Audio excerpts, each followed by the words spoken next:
कुणाची पण railway ticket आपण बुक करून देऊ शकतो का? तर लक्ष द्या, हा पूर्ण व्हिडिओ बघा, याच्यामुळे कुणीतरी जेलमध्ये जाण्यापासून वाचू शकतो मित्रांनो. तर लक्ष द्या, आपण फक्त आपल्या नातेलग किंवा पर्सनल वैयक्तिक तिकीट बुक करू शकतो. याच्यामध्ये जर आधार व्हेरीफाईड नसेल तर 12 तिकीट्स आणि आधार व्हेरिफिकेशन असेल तर 24 तिकिटापर्यंत आपण बुकिंग करू शकतो.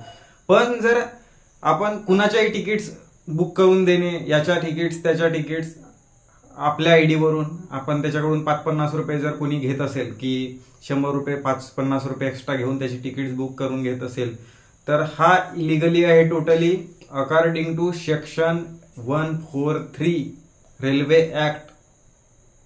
ठीक आहे, याच्यानुसार तिकीट्स बुक करून देणे दुसऱ्याचे जर तो ऑथराइज्ड एजंट नसेल तर टोटली गुन्हा आहे मित्रांनो. तर ठीक आहे, याच्यावर काय कारवाई होऊ शकते? 3 वर्षापर्यंत जेल आणि 10,000 रुपयापर्यंतची फाईन भरावी लागू शकते मित्रांनो. तर हा खूप मोठा गुन्हा आहे, नॉन बेलेबल गुन्हा आहे. अलीकडेच एका मित्रावर असे संकट आले होते.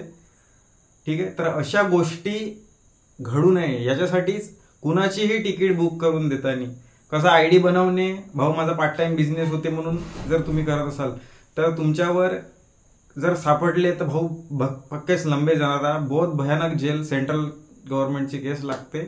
फालतूचे हे धंदे कुणी करू नये. ठीक आहे, आणि करत असेल त्यांचा प्रश्न आहे, एखादी आपण तर सांगण्याचा काम आहे, चांगल्यातली चांगली माहिती देणे आपला काम आहे. तर लक्ष द्या, सांभाळून करा. रिलेटिव्हची करू शकता, काका मामा काय तर रिलेटिव्हची करू शकता. ठीक आहे, आपल्या बायकोची करू शकता, कोणाच्याही नाही. तर अशा पद्धतीनं हे थोडासा सांभाळून करा. आणि असेच मजेदार आणि माहितीस्पर व्हिडिओ बघण्यासाठी चॅनलला लाईक शेअर सबस्क्राईब नक्की करा मित्रांनो. भेटू पुढच्या व्हिडिओमध्ये.